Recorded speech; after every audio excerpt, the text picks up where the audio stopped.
You're listening to the Friends Talking Nerdy Podcast Network. Friends Talking Nerdy.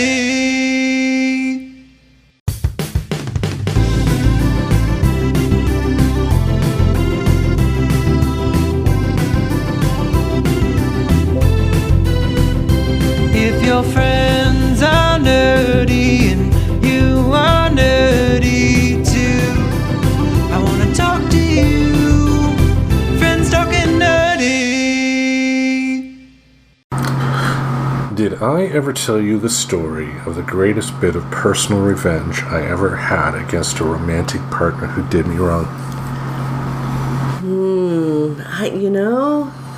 I don't know. Tell me again. Okay, this story happens on the day my daughter was born. So, new daughter, hold her, crying and all that stuff. It was a beautiful thing to see my daughter, and I had to, at one point, go home to pick something up from home that I had forgotten. So I'm walking out the front entrance of the hospital, and who do I run into? An ex-girlfriend.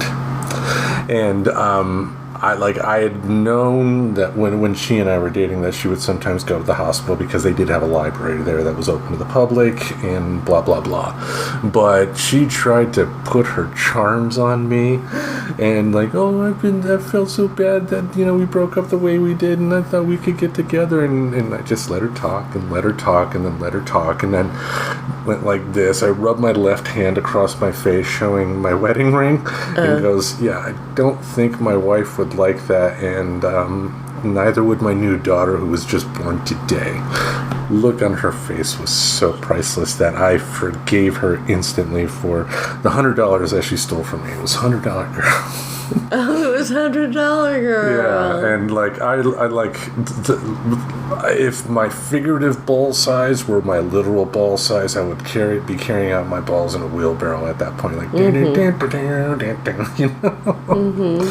But that was the greatest bit of personal revenge I ever had. Wow. I don't think I can top that. I don't know that I've ever gotten real revenge on someone like that. Like been aware of doing it. Maybe I've hurt people or made people angry that I didn't know that happened, but I don't think it was the same thing. Well, as the old saying goes, vengeance is mine, saith Tim Jousma. Anyway, you're listening to the podcast making, public transit taking, kiss stealing, wheeling dealing, woo, son of a gun. It's Tim the Nerd welcoming you to another episode of Friends Talking Nerdy. And joining me, right next to me at the table here, we have the effervescent Professor Aubrey. I love it when you call me effervescent. It makes me sound like an Alka-Seltzer type product. Effervescing. Something like refreshing, happy, new, something like that. Yeah. Oh, I think that's what it is. I could be like as fresh as dew. Something like that. Now I can look up the definition of effervescent while you let the folks at home know what your week's been like. Okay, that sounds great. So my week has been really good so far. I have been having a little bit more focus than I had been having before, partially because the Adderall shortage is seeming to be over. Thank goodness. So I'm able to take my ADHD medication.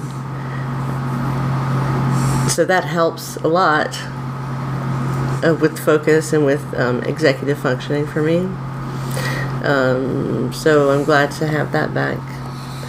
And, I was just a little more focused on work and volunteer things that I'm doing. And so that's been good. And then I've just been having a really good time in the evenings. As much fun as I can possibly have. On a budget. On a budget, because here's the other thing. Professor Aubrey is now committed to going to Burning Man 2023. Animalia. Oh, yeah. Oh, yeah. There you go. And so, Yeah, that happened. Well, congratulations. So, and that cost money. And going costs money. Like getting there and then having food while you're there, etc. It all costs money. So, we're back on the frugality plan, where we're going to frugal it up. Well, you're saying it's like an option, saying it like it's an option for me. Well, I mean, I think when the purse strings of your loved ones are looser, yeah, I definitely you benefit from that. I know. And when they're not, you don't get those same benefits because nobody's getting them. Yeah. Anyway, effervescent, vivacious, and enthusiastic. Oh. Well, that's a good thing to be called. Yes, and not giving off bubbles and fizzing. Anyway, my week has been pretty good too. Just another week with the cats, as we've experienced again. Happens monthly. Mimsy's in heat again, which we're having some laughs over here. I mean, I hope it's not actually distressing to her. Uncomfortable. Oh, I'm sure it's uncomfortable. And, I do my best to pet her, give her comfort when I can. And, she's not understanding the words coming out of my mouth when I'm making fun of her. But I do talk in a voice that I think cats like, a higher pitched voice. So she's, yeah, I mean, I'm overthinking it probably, just, giving cats more, than they deserve in terms of what they're thinking. But, I think, to the best of my ability, I've been trying to make things as easy for her as it could be. Apart from, keeping her daughter away from her, because Annie loves to attack Mimsy, especially when Mimsy's in heat. Kind of like an animal territorial thing. Right. Yep. Yeah. Anyway. Anywho, so you had a great week, and what do you think the cats had? A mediocre week or a great week, depending on which cat you were? They had a great week. I mean, while Mimsy is definitely uncomfortable physically, I'm sure, with the heat, being in heat and everything, I think, she's definitely warming up in a lot of ways, each and every day that, she wasn't when she first came here. I mean, she's fallen in love with you. Which I don't really understand because, I don't think I particularly, distinguish between them in how I treat them. So it must be like pheromones or... Well, I mean, the way I see it is this. I mean, like, she's more of an introvert compared to her daughter, Annie, who's the extrovert. So just different personality, and I, think that's why she latched on. So, there's that. But, in the news, what's been interesting, and it's kind of a topic we've talked about both on Friends Talking Nerdy and on Hump Day with Tim and the Professor, we have the biggest factory town in the United States, which exports America's #1 exporting product out to the rest of the world, on strike. Hollywood. The actors, SAG-AFTRA Actors Union, decided to go on strike and join the writers on strike as well. Like one of the conditions that they were against that the studios offered was this offer that they would pay an actor $200, and I'm assuming it's a regular 9-to-5 actor, because not every actor in Hollywood, is making Tom Cruise money. There are actors who also have 9-to-5 jobs. But what they wanted to do is pay actors like that $200 to do like a 3D rendering of their face, and then they get to keep that image for perpetuity. But the person in question only gets $200 one time. And with AI being what it is, with the technology already showing that you can bring dead actors back to life, Rogue One. Carrie Fisher was still alive with Rogue One, but they had a de-aged version of her, and Grand Moff Tarkin. I forgot the guy's name, the actor who played him, but they brought him back with computer technology. Right. In a live action film, and that's kind of what the writers are kind of fighting against as well, because AI, it can be scary.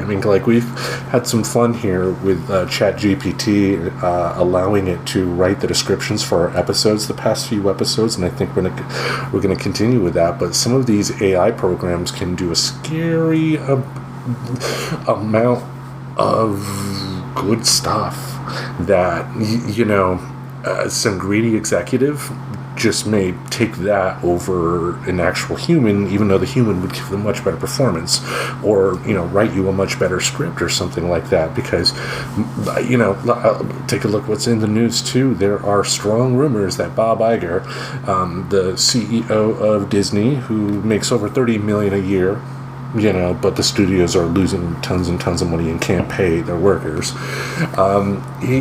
It's being rumored that he is preparing to sell Disney to Apple. Mm-hmm. For how much do you think? I would have to assume it would be between 10 to 20 billion. Whoa. Because if you think about it, with Disney, it's not just the movies, it's not just the TV shows, it's not the content, because the majority of Disney's money, actually, I believe, comes from the theme parks, and they have the cruise lines. They got their feet in so many different. There's Disney everything, I think. Yeah, so it's there's some people that are into Disney, and their entire life is surrounded, or is taken up looking for Beanie Babies of particular characters, and it's wild. It's wild. As someone with a Superman tattoo, I don't think I can knock somebody for devoting part of their life to, an IP. But I get what you're saying. There are people who, like Nicolas Cage, named his kid Kal-El. He's such a big Superman film. When he had a kid in the 90s, he named his kid Kal-El. I would, I got away with Luke, but you can see Luke comes from a different, Luke's a little bit more traditional name. Yeah. If I named him Jar Jar, Jar Jar, go to your room, Jar Jar Chowsman. Jar Jar Chowsman. But little Jar Jar. Yeah, we are definitely sending solidarity to the folks in Hollywood, because as I opened up talking about this segment, it is 100% true that what the entertainment industry puts out is America's biggest export, and with them kind of putting the brakes on things, that's gonna definitely affect the Los Angeles area, because we're not just talking about actors, we're not talking about writers. If film production and TV production has to be put on hold, that's the backstage people that have to worry about what are they going to do for money. You have the catering people wondering what the hell to do. You have local food like restaurants that are around the studios wondering what they're going to do.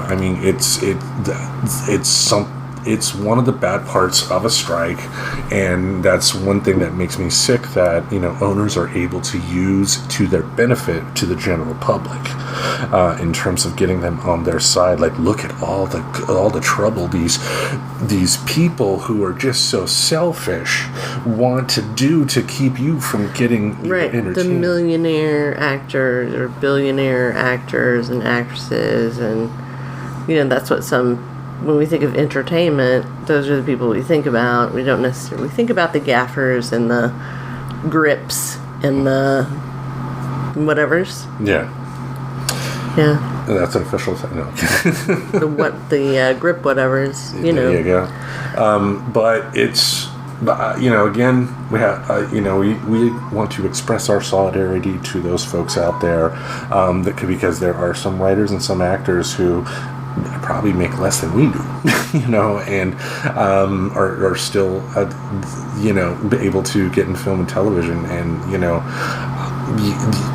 I hope that they are able to work out a good contract that, gives them what they want while, allowing the studios to still make money. I mean, the studios have always used the excuse of we're not making money, we're poor, we're losing money hand and fist, because they have accountants that can print up information in a certain way to make it look like that. Right, it's just like Trump and his piles of documents. He's like, look at all these documents I have. Yeah. It's kind of a similar thing. Like, it's irrelevant. You can make any information say what you want it to say. And so, therefore, some types of information actually become completely irrelevant. And that's probably one piece of information that just doesn't matter. Yeah. The thing I'm curious about myself, and it doesn't have to do with the strike per se, it has to do with history. I look back to the 1988 writer's strike, which, it interrupted a lot of television. But one benefit of that was that that started what is called the spec script boom. A spec script would be like if you or I wrote a script and then sent it to Paramount Pictures. But, the spec script, 9 times out of 10, if it were sent in by you and I, we're not a part of the Writers Guild. So, that in 1988, that was a benefit. They still had stuff that they had to put out. I mean, the actors were not striking in 88. So they needed something. So a lot of people, thanks to the writer's strike in 1988, were able to get their foot in the door that may not have been able to do so. Like Star Trek The Next Generation had seasons 2 and 3, I believe, 2 or 3 was filmed during the writer's strike, and they had a lot of spec scripts. Some of their early best episodes, like one episode was the episode where somebody in Starfleet wanted to disassemble Commander Data because he claimed that Commander Data was not a living being per se and was the property of Starfleet, and the whole episode was essentially a trial about what is life. And really, really good episode. So that was one benefit of the strike. But a negative happened in 2008 when the writers went on strike again, and instead of going to the old spec script pile, you had a lot more, at this point, a lot more executives that didn't have a history in entertainment and only looked at the bottom line. 2008 was the explosion of reality shows. And, I don't have a dislike for each and every reality show because there have been a couple I've watched that I've enjoyed. It's just when you got so many out there, it's like disco. I get it. I get why people were upset at disco just with the amount of content that was thrown in your face. That didn't make disco bad at all. There are a lot of great bands. And it's like repetitive content. Yeah. Same stuff. I mean, how many housewife shows do we really need? Right. How many bachelors do we need? How many flavors of love? Real Housewives of the Trailer Park. Maybe I'll watch that. I don't know. But, I'm curious, especially now since the actors are striking as well, what this is going to mean for the future. Because, again, history has shown that, the strikes can, even though they cause temporary pain, do end up resulting in sometimes unique ways for creativity to occur. So any thoughts, anything you wanted to say in solidarity? Oh, absolutely solidarity with all the striking folks. Will not do anything. I need to get more educated, and maybe you do too, Tim, about what it means to cross a picket line, in today's times when there is no physical picket line sometimes. I mean, we try to make one because that's the image of striking, right? It's the people with signs outside a fence. Yeah. But really, to strike, you have to cut off that employee-employer relationship in some way that's similar to walking around a fence with sticks. And I don't know what that is. I get that, especially in today's world. Like, I mean, Portland, Oregon is pretty friendly to unions and whatnot compared to other parts of the country. It's not perfect by any means, but I get your point. Like, how do you support? You know, like as a fan, like I wouldn't say don't go to a movie now. I mean, but you know, maybe you don't. Because I don't know. Because, like, on the one hand, the actors are still going to get paid for what they've already done. And if there's something out you want to see, that's going to benefit them. But I also don't want to necessarily financially support some of these studios that are behind this, you know? Yeah. So then, what are you left with, right? Yeah. I mean, ultimately, for me, I would probably err on the side of supporting the artist. Because, again, we're talking about stuff that's already been filmed. You know, it's not like they force the actors to, you know, complete filming during the strike or anything like that. You know, but, yeah. I mean, I say this like I go out much to the movies anyway. It's been a while. I think the last one was John Wick 4. Oh, at the Laurelhurst. Yeah. Yeah. Yep. That's been a while. Great choice, though. Yeah. I love the Wick series. I love the John Wick series. I can watch it. I can watch it and mostly sleep through it. Mm-hmm. Like I do most films like that. Every once in a while I get hooked on one and it's weird. And I'm like, why did I like that? It's usually Jason Statham's in them. Yes, that I got her addicted to Jason Statham. Mm-hmm. Yep. Because he looks just like Jason Statham. Yeah, if Jason Statham's training regimen was greasy food and weed. You know?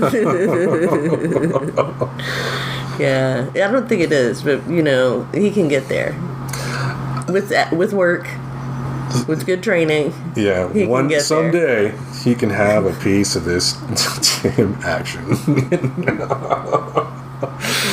Anyway, last week we introduced the topic about talking about the pros and cons of affirmative action, and we had a great pro-con article that we had were able to use as the basis for the discussion here from helpfulprofessor.com. You'll find that link in our show description if you wanted to check it out yourself. You know, if the least we can do for them, you know, putting out the work like this that we are using is to, you know, promote their work as well, you know. Yeah, so what we're going to do here is wrap up that conversation and just have some closing thoughts. Again, we're just two regular people. We're not proclaiming to be experts on this topic. I mean, if you've been listening to our show, you know the quality of analysis you've come to expect. I mean, yeah. I mean, we are doing this for, you know, starting the conversation. I mean, why start a podcast if you don't want to talk or get people talking, you know? And I think this is a topic that, you know, if it does spark that conversation 9 times out of 10 is going to lead to good things. Well, I don't know. Do you have any empirical evidence of that? I would stop. No, I know. See, this is what I'm saying. Like the pessimist here. The pessimist. Nobody likes you, Tim.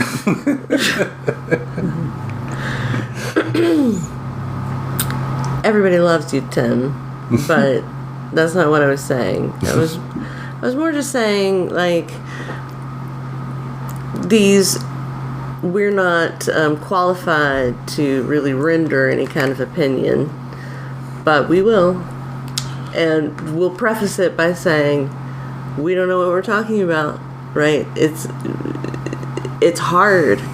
I think it's really hard to be any kind of journalist, not that I'm a journalist, but any kind of journalist today, because because of that. Yeah. Totally agree. We're just two regular people, and we hope you enjoy our conversation here. We are, again, not proclaiming to be experts on this, but it's a good talk to have. It is a good talk to have. So as we do, we're going to go through the pros and the cons. Last week you were the cons. Do you want to be the pros? I want to be the pros. You're going to be the pros this week. So start off with pro number 1. Okay, pro number 1 is that income flows into disadvantaged communities.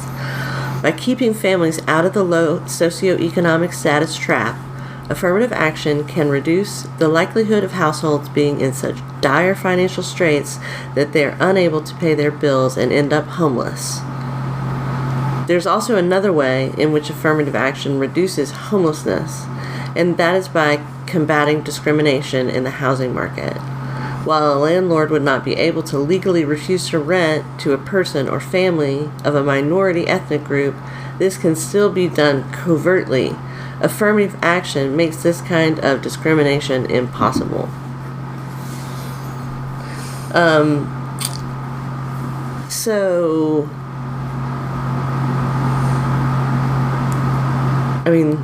Obviously, a big pro to having affirmative action is hopefully moving resources from higher socioeconomic status folks to lower socioeconomic status folks.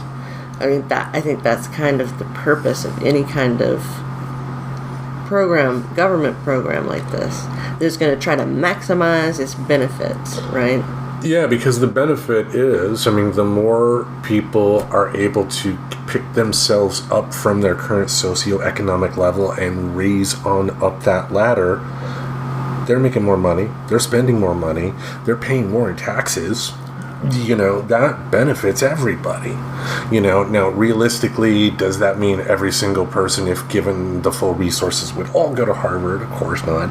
There are people that would still mess it up and whatnot, but I would like to think, especially when it comes to education, which, started this whole conversation off because of the Supreme Court ruling, I don't see why, opening the doors and allowing as many people as possible a chance at an education, especially at some of the higher echelon places like your Harvard, it would be a bad thing. But we continue to want to, in the case of Harvard, have the old boys club. Your grandfather went to school here. Guess what? You're going to school here too.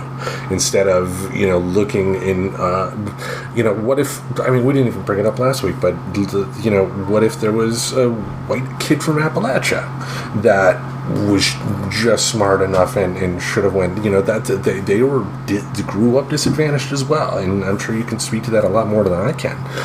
You grew up in the area, but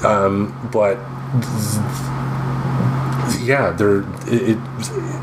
affirmative action is meant, and things like affirmative action is meant to level that playing field, to ideally, in a perfect world, keep people honest when it comes to, like housing. Like a landlord shouldn't, unless there is definitive proof that the person that they are contemplating moving in is bad. Like if they have a previous rental history and it's all evictions, that's a legitimate reason to say maybe not. But just, I don't like them because they're black. Fuck that guy. Right. And I think that's what this article means when it says this can be done covertly. Mm-hmm. So it's not going to be done by somebody saying, I'm not going to rent to you because you're black. It's going to be somebody not even advertising where black people might see the advertisement, for example. Or when somebody calls and says, I'm looking for an apartment, and they say, okay, what's your name? And they have an Afro-American sounding name, they are just like, no, there are no vacancies. But if you call and have a white sounding name, they tell you about all the vacancies. Yeah. So, and they still do that. It is still possible to call up employers and have that happen, or call up landlords and have that happen. Which is just kind of weird that people wouldn't feel some moral responsibility not to be that landlord. There should be no landlords, period. Yeah, I mean, unless you have the money to buy the house and live in it yourself, an individual person having investment properties, I don't like. Anytime I've ever had someone like that as a landlord, it has always turned out bad. Because, you know, they aren't millionaires, and, you know, if they got 3 or 4 different rental properties, they still got to pay, you know, like water and all that stuff, and they got other things that they need to pay, but that means that they're going to be a lot more, like that when you were first considering an apartment, renting a house in Vancouver, from that landlord, and it's that type of vibe. The guy who could be, because like you were a full-time professor, and yet he found a reason to say no. Right. You know, and just the way he looked and the way he acted, I could tell that even if he had said yes, it would have been a problem. Yeah. Yeah, so they're the landlords that get you involved in your life, which is that kind of landlord he was, which you don't want anyway, so I'm glad that you know, it's a bullet dodged, really, in my opinion. And then you've got the ones that will not fix things, that don't pay the water bill when they're supposed to, and get the water turned off, or, you know, all kinds of bad things can happen when you are at the lowest rung of the housing market. And I think what I want to say in response to you saying that you don't think people should have investment property, I mean, I think that's a pretty radical idea. It's a pretty the opposite of where most people in America come down on something like that, which is that the small landlord is what you want. No. You want everybody to own property. We want everybody to be a landlord. And if everybody's a landlord, then we all have risen up. But do you see any problems with that? Again, though, like the upkeep on a house is, as you know, is not cheap. You know, and when you have these people that, you know, buy 2 or 3 different homes, you know, as investment, you know, they just, again, they're just not good people. They think about the money and only the money, and then, but they're making so little, I guess, that, you know, if, you know, like you did have to say, hey, can I, you know, pay the rent a little late this month, paycheck came up missing or something like that, and I'm just throwing it out, they would throw a fit because you're hurting them. You know, I don't know. Right. It was sort of like you know, when COVID was around and landlords were saying people aren't paying their rent because there are all these government programs that say they're going to pay the rent, but nobody's paying the rent, right? They weren't getting paid during COVID. Mm-hmm. It was only after the eviction courts opened back up that they started receiving money that they had been owed since 2020. Yeah, that's a different story for a different day, I guess. Yeah, landlords in general. Yeah, I mean, I've just had some bad experiences. I mean, because it boils down to, you know, if you are poor, the reason you have some of these landlords doing some of this stuff is that they know their tenants don't necessarily have the money to get a lawyer to fight them. Right. You know.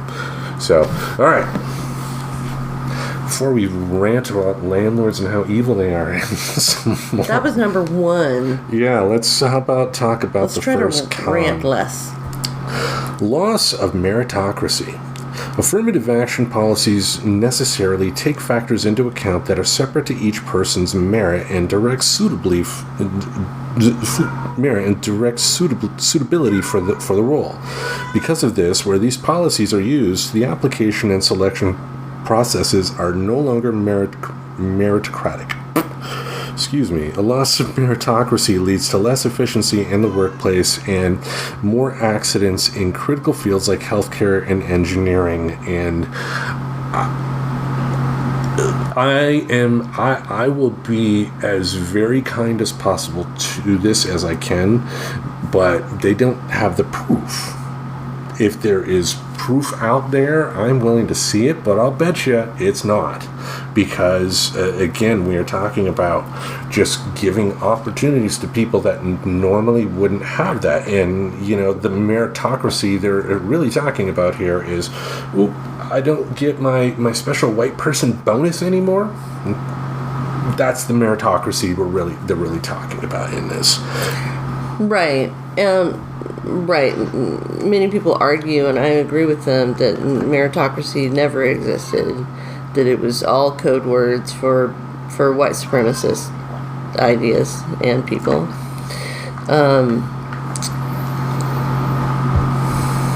And I don't, I think the assumption underlying this is that there's no way that a diverse group of people are going to be able to do the job, that it's always going to be white people who are getting it kicked down. It's because, how could any black person be as smart as a white person? Like, it's basically what they're saying. Yeah. Again, like I said, I mean, the article in question with the cons, there was not like an addendum or, like the reference number or anything like that. So it's tough to really take that last claim seriously without any sort of facts to back it up. But again, I strongly suspect that the evidence that they would show to back this up would simply not be true, or not be what they are claiming to be. Mm-hmm. So how about you dive into the next pro? Okay, pro number 2, better education across society. Employment discrimination against demographic groups can happen directly within the job market by denying jobs to potential candidates, but it can also happen indirectly by limiting education opportunities. Affirmative action in universities, that is quotas for disadvantaged groups, helps equalize education opportunities, which in turn leaves less possibility for indirect discrimination when applicants are applying for jobs. Better education also helps communities in a variety of other ways, making an overall boost for society. Yeah, so employment discrimination can happen directly and can happen indirectly. And you can decrease the incidence of indirect discrimination by using affirmative action tools like quotas. This is sort of the world before the Supreme Court sort of eviscerated affirmative action. Mm-hmm. This isn't all of these pros and cons. We have to look at through the lens of today, which is we can kind of see when these policies go away, as they're going to have to go away. When we see, we'll be able to do the kind of empirical data gathering and comparison, I think, to see, is it true? Like, we know that affirmative action does increase the number of minority students that go to colleges. We know that. But we know it, like, as compared to some pretty old data. Yeah, I mean, it's not like with this ruling, like, schools across the country are like, fuck it, back to segregation, and I haven't, right? Sorry. I mean, I worry about it in Mississippi and Alabama. That's the tough part, yeah. I mean, it's, and taking away something like affirmative action, like I mentioned last week, really makes it harder for people that are being affected by discrimination to fight it. Not impossible, especially in the ridiculous areas of Mississippi to where, like, the Supreme Court ruled against a Mississippi voting map, and the state of Mississippi, after the court ruling, essentially gave the Supreme Court the finger. So there are parts of the country that, there would definitely be some problems here, but... right, and it would have to trickle in, right? But in Portland, we would not change anything, right? We would continue to use whatever we wanted to use in our diversity, equity, and inclusion efforts, and have somebody come stop us. Do you know what I'm saying? Like, you come stop us. If you think this is unconstitutional, you come sue us. What? Say what? Yeah, bring your lawyers down here and sue us. Use all your resources suing us. We don't care. It's going to take decades. We're going to continue using these tools, and it's going to continue to piss you off. And that's the bottom line, because Professor Aubrey said so. Okay. The bottom line with Professor Aubrey. Yeah, don't piss her off, folks. All right, how about I go on to the next con? That's great. Frustration and resentment. When qualified candidates are excluded from a role or opportunity due to affirmative action, this can lead to a sense of frustration with society and mistrust in institutions. This can reduce social cohesion. Similarly, disadvantaged groups can begin feeling resentment towards the beneficiaries of affirmative action policies, which can eventually extend to all members of the demographic groups that could potentially benefit. The resentment can stoke societal conflicts like, for example, racial tensions and... One, like in a job interview, for instance, I don't know of many job interviews that would say, oh, hey, Aubrey, you didn't get the job because of affirmative action. They're just going to say you weren't the right candidate for us at this time. We thank you for applying, and if there's a future opening, we'll be glad to talk to you then. But they don't say anything to anybody anymore. It's just the whole point of the article here is this whole idea of, that some employers everywhere or schools everywhere, you can't come to this school because you're white. Mm-hmm. They're not doing that. Okay, so people that feel this way, feel frustration and resentment towards the idea of affirmative action, I can almost guarantee 9 times out of 10 are just being upset for the sake of being upset. Or because of white supremacy. That's exactly. I mean, same thing. Yeah, I mean, I guess any kind of majority culture is white supremacy. Mm-hmm. I agree with you that this con is not really a con. Right? Yeah. I mean, because I'm sure there are. This is why employment discrimination is so hard to prove. Yeah. Because there can be 50 applicants, and they've got to choose among some reasonably similar applicants, and then if they give a diversity bump, which some places do, which are no longer going to be able to do that. Mm-hmm. Like, those are the kind of policies that are going to be challenged. And those are policies that have resulted in the hiring of more diverse workforce. Yeah, I mean, like I mentioned, the fight goes on. It's just a little bit harder to fight now. Let's think of something positive here. Let's go to the next pro.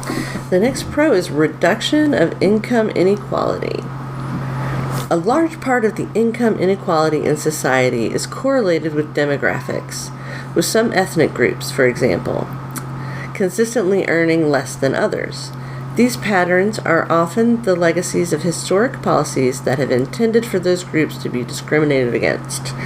By providing better education, job opportunities, and access to institutions to historically disadvantaged groups, affirmative action can improve income inequality across society, leading to a healthier economy and communities.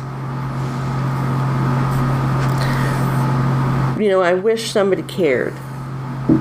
I wish that really was a pro, because, I don't think people want to improve income inequality across society. I don't think people care about a healthier economy or healthier communities. Well, I think the numbers have also shown, too, that, there are some white people that don't support stuff like, social programs like welfare or something like that, just because it would also benefit minorities. Right. Like anything that would benefit historically disadvantaged people, you don't take advantage of.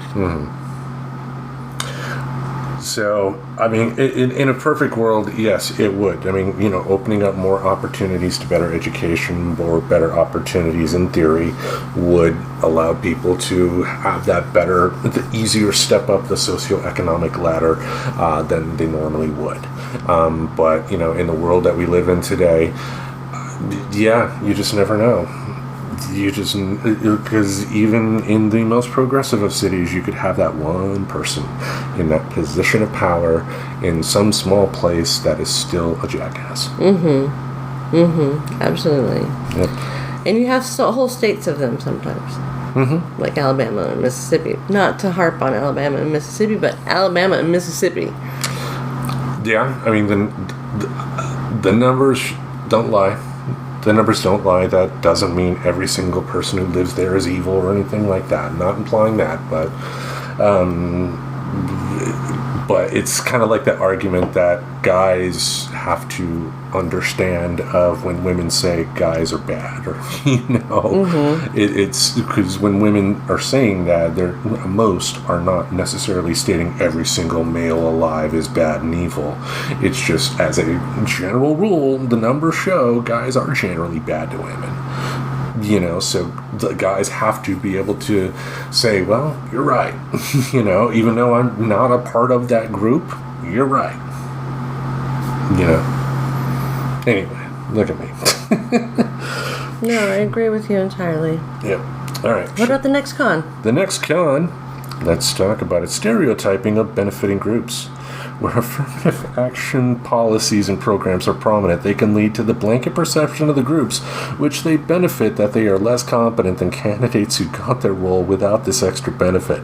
Notably, this stereotype often extends to all members of the targeted group, including the many that themselves got their role without the help of affirmative action. So, the reason we can't have affirmative action is that the people who don't like it. The reason we can't have affirmative action is that the white people would be racist. So let's continue to give the white people their power so they can continue to be racist. And that's how we're going to solve they want their racism to be more internal and not external. No, this is the dumbest fucking con. I mean, again, with something like this, if there were footnotes, that would have been one thing in terms of leading to possible evidence. And I can guarantee there would be no evidence of this because, like I said, they don't want affirmative action, so they don't have to outwardly be racist. That's all this con is. So I can try to defend the article, but I can't really. I mean, this con is just fucking dumb. If people actually think that, then fuck them. Right. I mean, they were going to think that anyway. They already thought that, which is why it was so easy for them to glom onto that idea that this person's dumb because they only got it because they got special treatment. Fuck you. Right. It's like, if you do away with the premise that racism exists, yes, there's no problem. We don't need affirmative action. So these people are saying, we live in a world in which racism doesn't exist, in which we can be colorblind. And we know that that's not what happens. Yeah, and one common thing people will say is, I don't see color.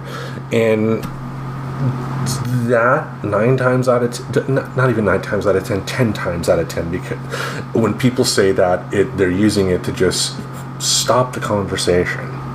They're not taking the time to dig deeper into the issue of, exploring actual racism in this country, and the fact that, you have a certain skin color, your experience with certain, groups of power is going to be a lot different.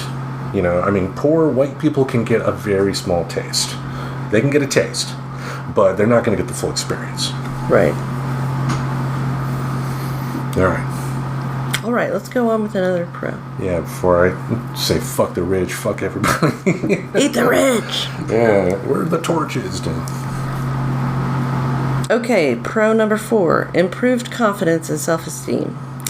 Even when direct discrimination is restricted, the legacy of hostile policies can leave groups and communities feeling like they are not truly a part of the greater society. Affirmative action allows more people to feel valued and recognizes a wider range of contributions. This leads to an overall greater feeling of integration among communities, making the society as a whole more cohesive. Definitely agree. We brought up I brought up the example last week of, you and I being among the first, generations of students where desegregated schools were just the norm. And I think, I know from my experience, having that immersion in different cultures was definitely a benefit. Mm-hmm. I think the fact that, I am able, I'm an imperfect human like everybody else, but I do feel I am able to step out of my shoes more to hear someone else's side. And I think I got that because of the fact that, I was exposed to different cultures out there. Yeah, absolutely. And the thing is that that's how we see change, too, is through children and generations. It's a generational harm, and it has to be generational change that addresses that harm. And what you want to see is people saying, what is segregation? What is integration? What does any of this mean? It's all irrelevant. It doesn't even pop in my mind, so I can't even have an opinion about it, because this is just the way the world is. We're all just together. And I think that's beautiful. Mm-hmm. When we see the generations slip over, we'll always be towards, hopefully, more freedoms, more love, more respect for each other. And I think the older I get, the more I do realize the notion, and it's tough to do when you're young, the notion of understanding that just because you're not going to see the fight that you're fighting necessarily win in your lifetime doesn't mean you stop fighting.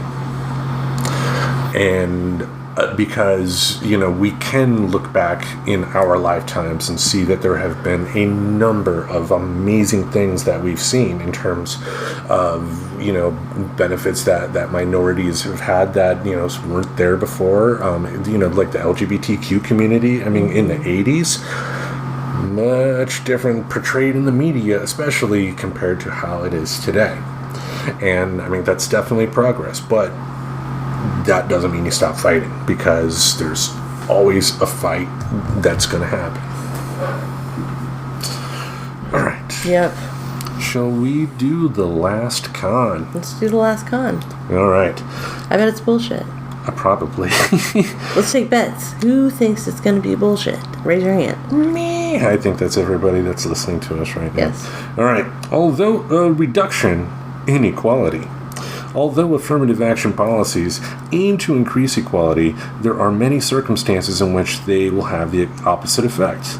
Affirmative action may make social inequality worse if being a member of the demographic that the policies target become a major or significant factor in success. In these situations, the winners are predetermined, creating a new stratification of society. Again, yeah, it's bullshit. But again, like I said, for education, for schools, for jobs, for getting an apartment or something like that, you're not going to be told you're not getting this position because of affirmative action. Well, and also, it's not like affirmative action actually resulted in benefits that you could take away. Do you know what I'm saying? Like, yeah. Yeah. There was we're going to the article here because there was one part that we didn't put on the list here to read that I still thought was funny. I'll just read the last. There was one extra con here, but alienation of deserving individuals. Qualified individuals who have lost out on an opportunity that they have qualified for due to affirmative action may begin to feel that they are playing a rigged game or that society is stacked against them. Oh, poor baby. Yeah, it's like... I'm so sorry that you have to live in reality. Yeah, I mean, a white person given a small taste of what everyday life is for a minority in this country, and they just can't take it. You know, I don't think employers or anybody else that I've mentioned before is going to outright tell somebody you're not getting this because of affirmative action. So this whole rash of people getting upset by being personally burned by it, they're just assuming. You know, like, you know, it's affirmative action that Shelley got hired, which was bullshit because Shelley applied and got the job on her own, you know, whatever, and the fact that she was a woman helped, you know, the numbers game, you know, so they could have a diverse workforce, you know, like, would I, you know, going back to the Harvard example, I mean, you know, it was shown in a court case that Harvard was using, you know, their minority demographics more as a token thing. You know, they were, they would have black people, but from more than 70% of them would come from really, really rich families. So that is something to think about, you know, and that is wrong what Harvard did, because they still kept it a very closed door system. You know, you got lots of money, you're part of our family. You know, when the idea of affirmative action is opening the doors to people that wouldn't normally have it and giving them a shot. Because you give them a shot and they pass, society wins, folks. Because again, they make more money in theory, and they could buy more, which helps stores stay in business and hire more people, and they get to pay more in taxes. That is the whole idea, in my opinion. I think working people, yes. Yeah. We have to have working people. In the capitalist society, we must have working people in order to have a system that functions. And this, I mean, ideally, everybody should have an equal shot to be able to move up that ladder. Not everybody will. Not everybody wants to. There are people that are just happy with a 9-to-5 job and coming home, cracking open a Pabst, and, you know, petting a family dog. That's their idea of life. But, you know, I think the best thing America can do is to allow people that didn't have that opportunity for a chance, because it benefits everybody. And I'm not, yes, economically, but in tons of other positive ways as well. You know, just the fact that, you know, Joe at a particular job gets to interact with a new Muslim woman employee. He'd never met a Muslim, and I'm just throwing out an example, but if he never met a Muslim woman before, he could get to know her and, you know, get to understand somewhat of that culture too. It's something it's a beautiful thing. Everybody wins that way, you know. And just a lot of the cons in this article were just essentially pointing to the fact that the people that have had the advantage for the entirety that this country has been around are upset at the fact that they're losing that advantage. And they, you know, it's a double talk. It's a double speak. It's like that I'm disadvantaged because I'm used to be advantaged, and now I'm not anymore. Yeah, I mean, we do, again, want to be careful of places like the Harvard example. Like, you know, I don't want to support any organization that would have, you know, token numbers up, but, you know, fudged, you know. Yeah, but so it's important to keep in mind that, you know, even though the affirmative action is a good thing, you can't assume that everybody's using it in the way that it was intended. So you can't be so in love with your party, I guess, your party's ideas, that you're blind to the negatives. Yeah. All right. I think that's enough of us rambling for this week. What do you think? I think so. I think that people have gotten their share. Indeed, folks, and this is a much deeper discussion than like the professor and I are going to be able to really dive deep into. And I just strongly encourage you to, one, be better, and two, try your best to put yourself in someone else's shoes. Understand their situation and just understand that there is nothing wrong with giving people that have been routinely, historically, have had barriers put in front of them. Let's let them have a bit of a head start. Mm-hmm. Because that's a better America. That's an America I want, where everybody has an equal shot to make it. Yep. Me too, Tim. Me too. Yep. Yeah, because I think it was Jon Stewart who said, but I could be wrong, and I'm paraphrasing here, but there's nothing that's wrong in America that can't be fixed with what is right with America. So, all right. Anything else you want to say to our lovely audience out there? I just hope you have a fabulous week. Fabulous, folks. Fabulous. All right, so I think we'll wrap it up here. Thank you for starting your week with Friends Talking Nerdy. Each Monday, we'll have something in this podcast space to entertain your ear holes. Until we meet again, we bid you adieu. Farewell. Subscribe to Friends Talking Nerdy on iTunes, the Google Play Music Store, as well as Spotify. Remember to support Friends Talking Nerdy on Patreon. Goodbye, darling.